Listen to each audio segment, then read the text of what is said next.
Hi வணக்கம். வாங்க இன்றைக்கு கறி சாதம் இல்லாட்டி குல சாதம் செய்வோம்.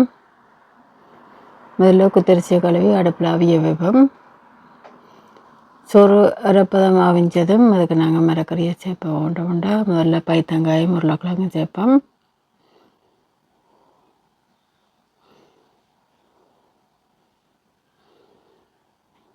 நன்றாக கிளறி விடுவோம். சோயா மீட் சேர்ப்போம்.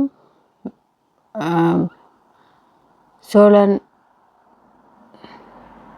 குடமிளகா பட்டாணி சேர்ப்போம். கத்தரிக்காய் சேர்ப்போம். சவு சேர்ப்போம். அரிசிக்கு ஏற்ற மாதிரி சிறிது சிறிதாக தான் மரக்கறி சேர்க்கணும். நிறைய சேர்த்தா இப்போ வந்து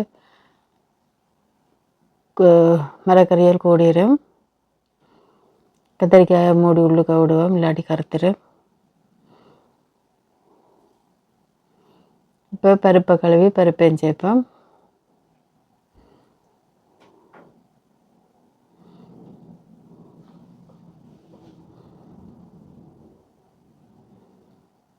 நன்றாக கலந்து விடுவோம்.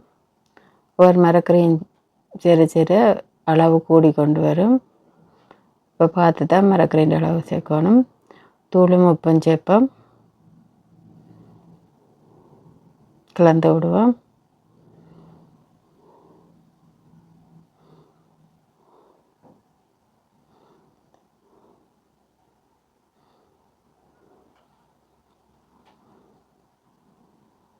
மூடி அவிய விடுவோம் தூள் மணம் மாறுறதுக்கு.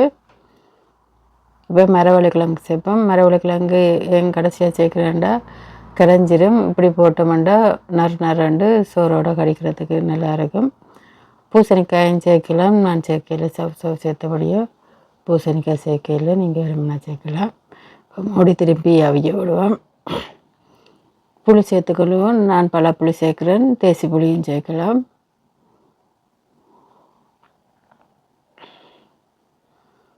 நன்றாக கலந்து விடுவோம்.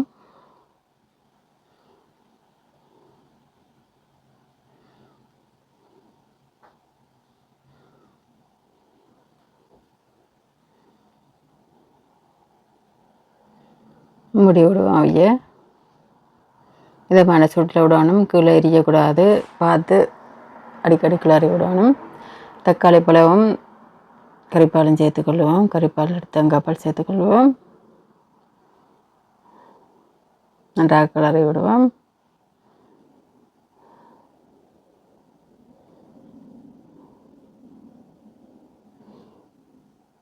கருவேப்பிலையும் சேர்த்து கிளறி விடுவோம்.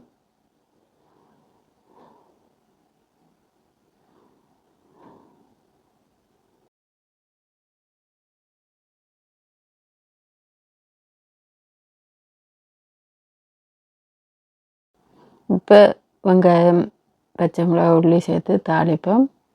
சோம்பு வெந்தயம் சேர்த்துக்கொள்வோம். சித்தன் மிளகாய் 2 சேர்த்துக்கொள்வோம். கருவேப்பிலை சேர்த்துக்குவோம்.